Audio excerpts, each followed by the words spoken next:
Aujourd'hui, je suis à la fin de mes études et je ne sais toujours pas quel métier j'aimerais faire. Je m'appelle Justine Daragon et je suis coach diplômée et consultante en bilan de compétences. Ici, j'échange avec des jeunes qui s'interrogent sur leur avenir professionnel. J'exerce ce métier parce qu'il y a 5 ans, j'ai ressenti le besoin de faire le point sur ma carrière. J'ai réalisé ce que je voulais vraiment faire suite à un coaching axé sur mon projet professionnel. Depuis, j'ai décidé de mettre toute mon énergie au service des gens pour qu'eux aussi trouvent leur voie. Aujourd'hui, on rencontre Céline, qui peut-être comme vous, est un peu perdue dans ses études et recherche la filière qui lui ressemblerait le mieux. Vous écoutez Toutes les voies pour trouver sa voie, un podcast du Crédit Agricole. Bonjour Céline. Bonjour Justine. Comment ça va ? Ça va très bien, merci. C'est une première fois pour toi le coaching ? Une première. Qu'est-ce qui t'a amené à envisager de faire un coaching, Céline ? Aujourd'hui, je suis à la fin de mes études et je ne sais toujours pas quel métier j'aimerais faire. Ok. Alors, est-ce que tu peux m'en dire un peu plus sur ton parcours, sur ce que tu as déjà expérimenté peut-être comme métier et comme parcours de formation ? Alors moi, en tant que formation, j'ai fait un BTS initialement, puis je suis rentrée en école de commerce. Donc, tu as commencé par un BTS, c'est ça ? Céline, c'était quoi comme BTS ? C'était un BTS négociation relations clients. Qu'est-ce qui t'avait, après le bac, donné envie de t'inscrire à ce BTS-là ? Alors pour être tout à fait honnête, j'avais décidé de suivre la suite logique de mon baccalauréat économique et social avec une licence éco-gestion. Mais ça n'a pas été vraiment un grand succès parce que la fac, c'était un univers tout à fait différent du lycée et je me suis perdue. Du coup, je me suis réorientée vers ce BTS. Et alors, qu'est-ce qui te fait choisir un BTS commercial ? C'est le contact avec les autres, savoir négocier, c'est un challenge et c'est quelque chose que j'aimais. Ok. Et à la fin du BTS, tu avais déjà un projet à ce moment-là ? Tu te voyais faire quelque chose de précis ? À la fin, non, pas vraiment. Pour moi, c'était la suite logique de terminer en tant que commercial dans une société.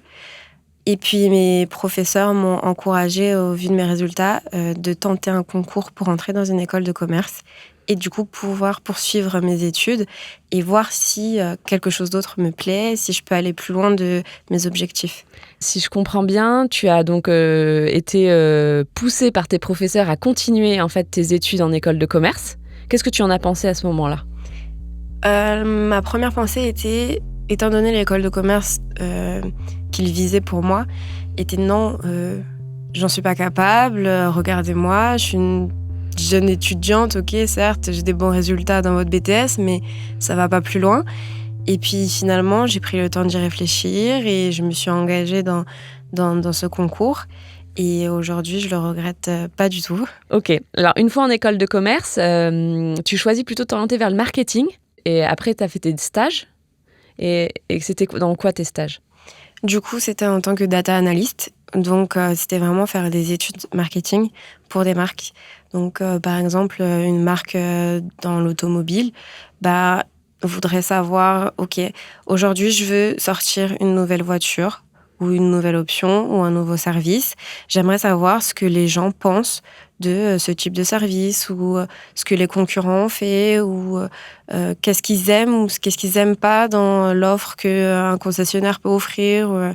Donc, du coup, c'est vraiment faire des études pour les aider, les aiguiller, pour ensuite qu'ils puissent communiquer correctement ou construire le bon produit pour le consommateur. C'était quand ça, ta première expérience avec le poste de data analyst ? 2017. 2017. C'était à quel moment dans tes études ? Au tout début. Au tout début ? Au tout début, dans les études de l'école de commerce. Oui, parce que ton école de commerce, c'était en alternance. C'est ça. Oui, ok, c'est ça que je comprends. Donc, dès le départ, tu te spécialises dans la data analyst. C'est ça. Et tu es en alternance pendant combien de temps ? 3 ans ? 2 ans. 2 ans. Et donc là, t'en es où ? Alors là, aujourd'hui, je suis en master spécialisé, toujours dans marketing, communication et management. Et aujourd'hui, je suis aussi alternante au sein d'une agence de publicité en tant que data stratégiste. Là, c'est ta dernière année de ton école ou c'est un master que tu as fait après ton école ? Après mon école. Et qu'est-ce qui fait que tu as réembrayé sur un autre master alors que tu avais déjà un master ? Alors, pour être honnête, je l'ai fait surtout parce que j'aimerais ne pas me cantonner à data analyst et du coup m'ouvrir la voie en faisant ce master vers d'autres postes envisageables. Mais aussi parce qu'aujourd'hui, malheureusement, le fait que la société ait une vision maintenant de l'étudiant qui doit avoir un bac+5, sinon il n'est pas rémunéré comme il le souhaiterait. C'est quelque chose que j'ai pris en compte. Ok. Si il n'y avait pas eu cette question, effectivement, et cette prise de conscience de ta valeur sur le marché du travail, tu aurais cherché un job en tant que data analyst après ton Master 1 ? Je pense, oui. Donc, la question aujourd'hui, c'est laquelle par rapport à... Parce que data analyst, ça te plaît ? Qu'est-ce que finalement, il est où le problème ? Alors, ça me plaît. Sauf que j'estime que j'ai fait un peu le tour. En termes de mission, j'aurais aimé voir plus. Et il y a des postes qui m'intéressent aussi. Mais le problème aujourd'hui, c'est que, ayant travaillé pratiquement 3 ans en tant que data analyst, j'ai une spécialisation. Et du coup, je peux pas me lancer vraiment dans, par exemple, chef de produit. Qu'est-ce qui te fait penser que tu peux pas ? Par rapport à mes expériences, je pense, parce que c'est des missions qui sont un peu différentes. Avec un CV comme le mien, ou avec un CV avec quelqu'un qui a déjà fait des expériences en tant que chef de produit, le choix sera vite fait. Alors, on peut se dire que c'est une croyance, ça ? On en a tous des croyances. On a des croyances qui sont aidantes, des croyances qui sont limitantes. Concrètement, peux-tu me donner un exemple ou prendre un exemple qui prouve que tu peux pas postuler et trouver un poste de chef de produit après ton master ? Non, j'ai pas d'exemple. Qu'est-ce qui te fait penser et douter d'ailleurs de ta possibilité, ta capacité à trouver un poste de chef de produit si c'est ce que tu veux ? Je pense que en fait, c'est la concurrence pour le coup. La concurrence qui est rude de nos jours, surtout dans le marketing. Et pour le coup, il y en a beaucoup qui ont eu des expériences qui se rapprochent un peu plus du poste que le mien. Ok. Aujourd'hui, Céline, tu travailles dans quel type de structure ? Dans une agence de publicité. En quoi l'agence de publicité, c'est le meilleur endroit pour faire du développement produit ou du marketing comme tu en as envie d'en faire ? Ça ne l'est pas. Ça ne l'est pas, j'en suis bien consciente. Aujourd'hui, j'ai une grande opportunité de travailler dans cette agence de publicité parce que c'est un beau nom qui, du coup, sera sur mon CV et qui, je pense, pourra m'ouvrir des portes. Et du coup, je sais que c'est pas dans une agence de publicité que je trouverai ce type de poste, mais j'espère que mes expériences prochaines, cette agence-là m'ouvrira d'autres portes. T'as l'impression de pas du tout avoir touché du doigt le marketing produit dans ton école de commerce ? J'en ai touché, mais il y a tellement de postes dans le marketing qu'on n'a pas pu tout voir. Et pour le coup, je suis pas consciente de tout ce qui est possible. Et du coup, j'ai l'impression d'avoir loupé un peu un stade. Ok. Dans ce que tu as vu, et bien vu, je comprends qu'il y a la data analyst, enfin le data, je sais pas comment on dit d'ailleurs, on dit quoi le... Je pense qu'on peut dire le et là. Là, ok. Qu'est-ce qu'il y a d'autre que tu as vu bien ? Du coup, chef de produit. Ok. Tout ce qui était lié au comportement du consommateur. Et tout ce qui était lié à la marque, vraiment chef de marque. Ok. Et parmi là, ces postes, c'est déjà un bel éventail quand même de métiers dans le marketing, qu'est-ce que tu préfères ? Je dirais chef de marque. Vraiment de promouvoir la marque, pouvoir l'accompagner dans son développement, pouvoir la mettre en lumière, être en accord avec ses valeurs et les valeurs de ses consommateurs. C'est quelque chose que j'ai beaucoup aimé. Ok. Tu sais quel est en général l'intitulé de poste de ce métier-là sur le marché aujourd'hui ? Brand manager. Ouais. Si tu avais une baguette magique, je te la donne d'ailleurs. On est en période où il n'y a pas le Covid. On est au moment où tu as le temps de choisir ton alternance. Tu sais que tu as déjà fait beaucoup de data analyse. Tu sais que c'est pas forcément vers ça que tu as envie de te spécialiser. Tu refais un master qui est en alternance, donc tu as la possibilité de choisir vraiment le poste qui va te correspondre et qui va aussi être un tremplin pour un futur CDD ou CDI. À quoi il ressemble, ce poste ? Pour moi, il ressemble beaucoup à l'offre d'un emploi pour brand manager. Et idéalement dans une belle entreprise. C'est quoi une belle entreprise ? Pour moi, c'est une grande entreprise, Ok. pour le coup. Ok. Et internationale, c'est possible, parce que c'est quelque chose que j'aime. Et voilà, évoluer, en fait, dans une entreprise aussi où on peut évoluer, monter en compétences, pouvoir être assez libre de faire des choix et de pouvoir migrer dans peut-être un autre service plus tard pour voir autre chose. Ok, super. Il y a un secteur d'activité qui t'intéresse plus qu'un autre ? Ou des secteurs d'activité ? Alors pour le coup, j'ai jamais été vraiment bloquée par un secteur d'activité, parce qu'il y en a pas un qui me passionne plus que l'autre. Mais après, évidemment, entre l'automobile et les cosmétiques, je préférais les cosmétiques. Mais pour le coup, je suis pas du tout fermée Ok.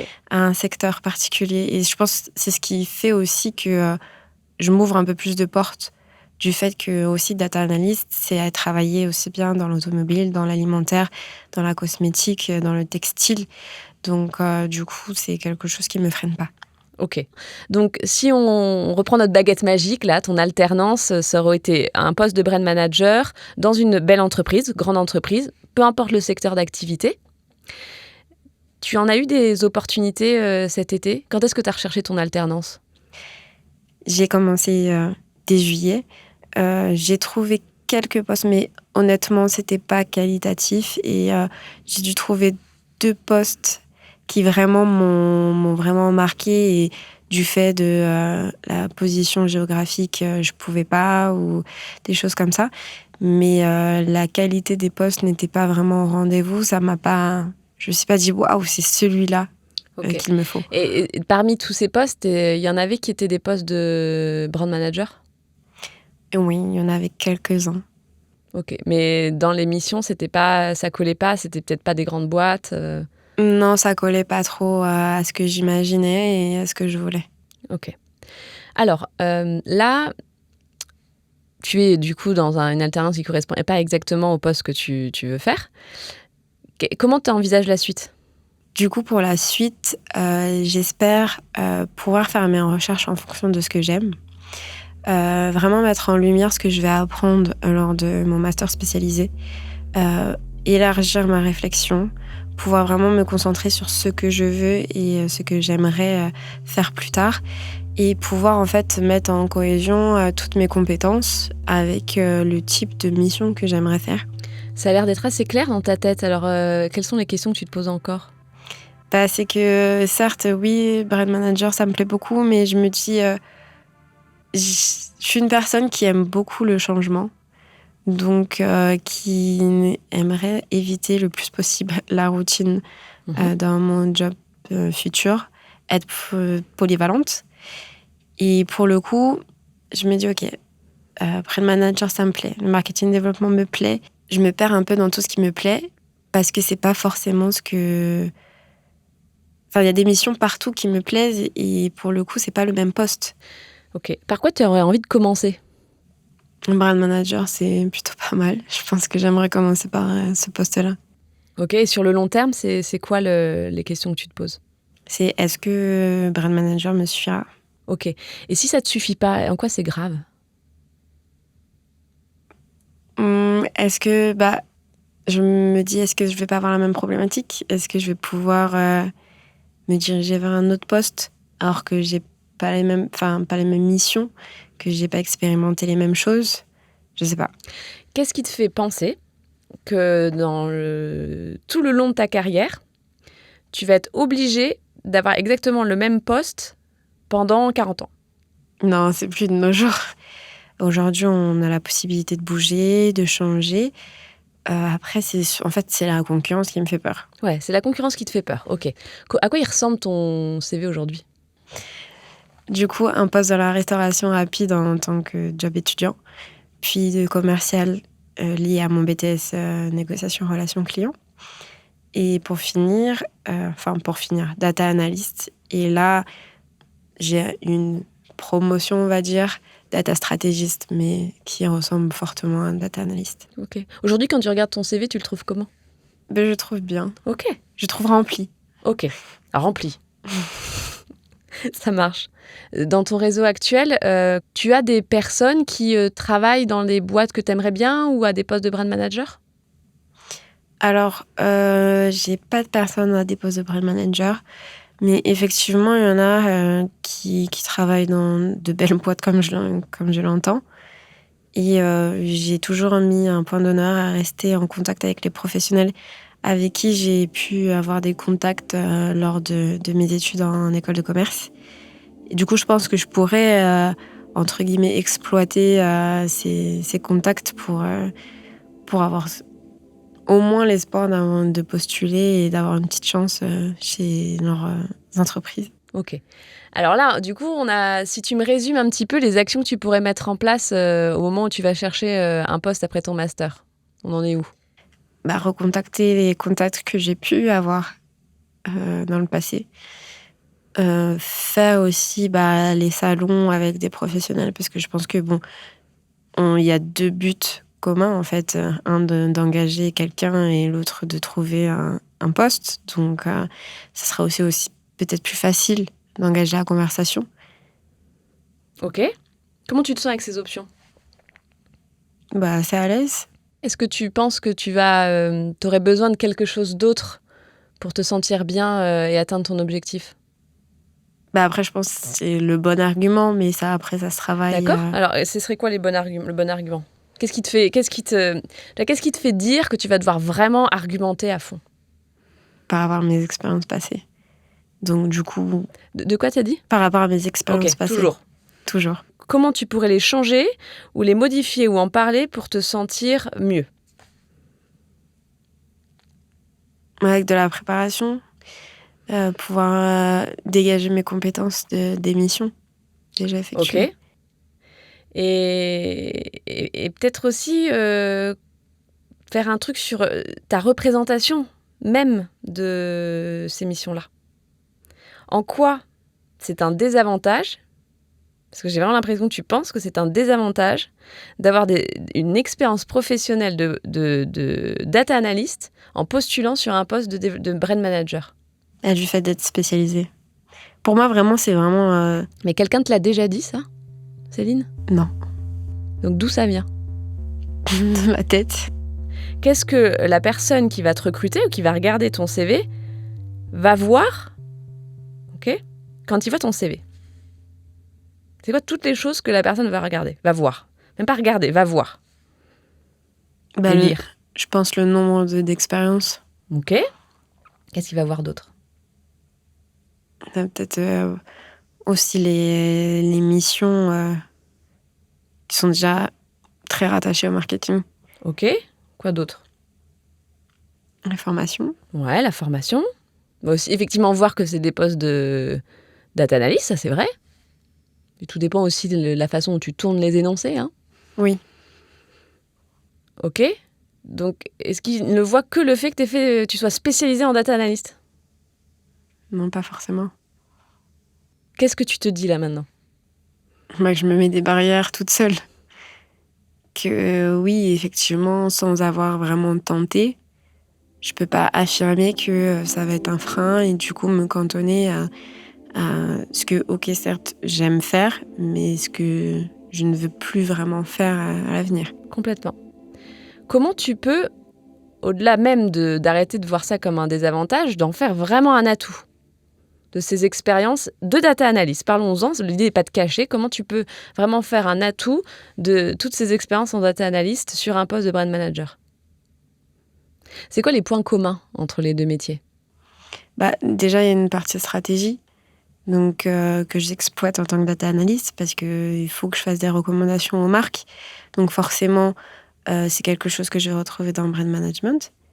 Et c'est une réflexion qu'il faut avoir et dont on a besoin Ok. dans ce métier. Quoi d'autre? Je pense la connaissance des secteurs aussi. Savoir comment analyser par rapport à la concurrence. Savoir où se positionner et pouvoir avoir aussi une expérience vis-à-vis de ce que les autres ont fait. Ok, super. Et qu'est-ce qui pourrait te manquer? Peut-être la partie opérationnelle de mettre en place la stratégie. C'est ce qu'on demande à un brand manager junior? Bah, effectivement, il va parler avec les équipes qui, eux, vont mettre aussi concrètement en place. Mais je pense qu'il faut avoir quand même une petite vision de comment ça se déroule, comment ça se fait. Tu l'as déjà eu, cette expérience-là ? Non, pas vraiment. Ok. Comment tu pourrais l'acquérir ? Je pense que dans mon agence, je pourrais être la petite souris qui fait que j'aimerais assister aux réunions avec les planeurs, j'aimerais assister aux réunions avec la créa pour savoir comment ça se déroule, comment ça se met en place, et pour avoir des billes pour savoir comment dans l'opérationnel ça se met concrètement en place. Ok. Dans tes plans, ton alternance, elle finit quand ? Octobre prochain. Octobre prochain. Ah oui, ok. Donc c'est en octobre prochain que tu recherches un boulot. Oui. Quelles sont toutes les étapes, toutes les choses que tu peux mettre en place pour atteindre cet objectif-là à partir d'aujourd'hui ? Je pense déjà enrichir mon réseau via déjà mon alternance, via mon réseau actuel, pouvoir l'entretenir aussi. Et puis favoriser les rencontres avec les professionnels, être en alerte sur les événements qui se font via des salons, via les événements de l'école, par exemple, ou les événements même de mon agence. Pouvoir construire comme ça petit à petit des réseaux, mais aussi réfléchir sur mon parcours, sur comment faire pour mettre en lumière mes expériences. Ok. Quelles sont les ressources que tu as pour arriver à atteindre ton objectif de devenir brand manager ? Je pense que déjà toutes les ressources d'alumni de mon ancienne et nouvelle école. Ça, c'est quelque chose aussi qui est plutôt encourageant et bien riche en termes de profession. Et ensuite, tout ce qui est LinkedIn et autres. Et qu'est-ce qui va venir de toi en termes de ressources ? Je pense que ma motivation et ma persévérance déjà seront bien mises à l'épreuve. Et quoi d'autre ? Et je sais pas, je pense que je suis facile de contact, donc du coup... Super. Ça sera aussi un bon point. Enfin, j'ai pas peur de faire des rencontres et je suis assez sociable en général. Donc je pense déjà que ce sera un frein en moins, par exemple, qu'une personne timide. Oui, ou un frein en moins ou un atout en plus. Oui, un atout en plus.